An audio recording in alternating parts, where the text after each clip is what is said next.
So I have a question for you guys.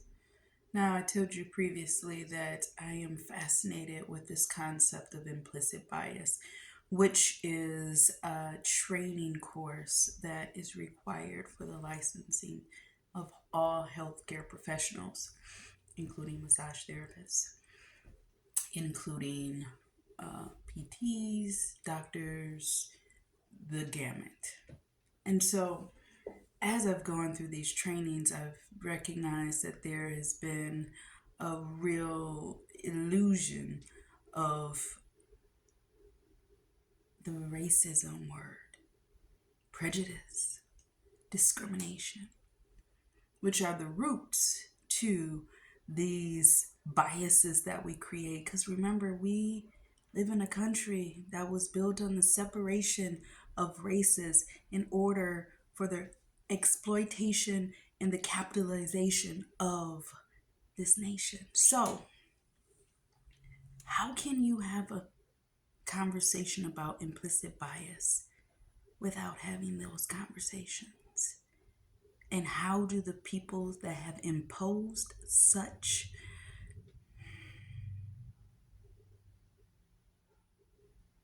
I can't find the word right now.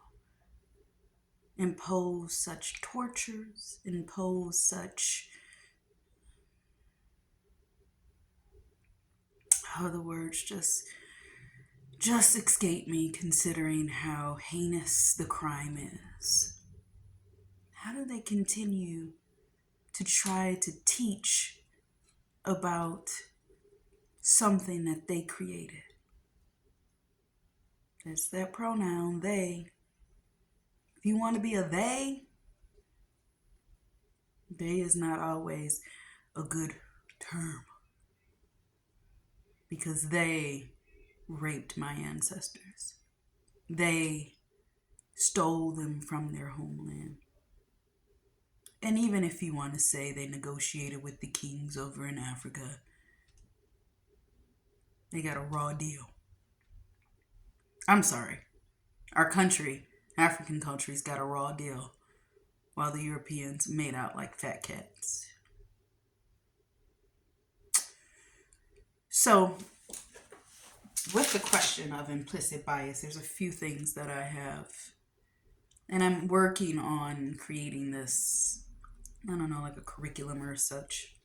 But one of the major questions that I have is, are we looking for solutions or are we just looking for a means to excuse the behavior, the constant behavior of dismissing very qualified people because they don't look like they could do the job? The behavior of pretending to be kind to someone, but when it is time for you to give them the information necessary for them to continue to do the work that they signed up to do, you don't trust it because you don't think that they're qualified. Not because you have asked them what their credentials are, but because you assume, imply that they're not. So, in many of these classes, they explain how these implicit biases are created so that people can feel safe. Who? The person that is developing the story about someone else so that they can feel better about themselves? What about the person that's being judged? Do they feel safe? So, one last question that I have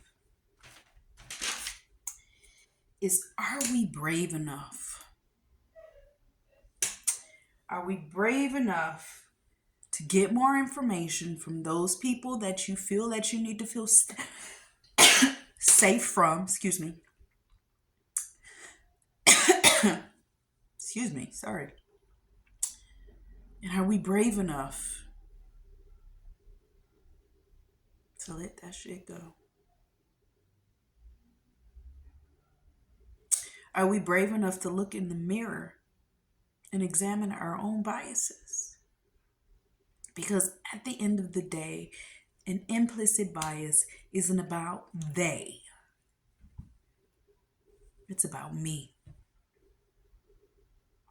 It's about me and how I contribute to the narrative.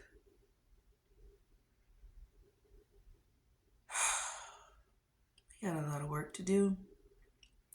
I got a lot of work to do. So I'm going to get to it. Peace. Keisha Brooks, licensed massage therapist, signing off.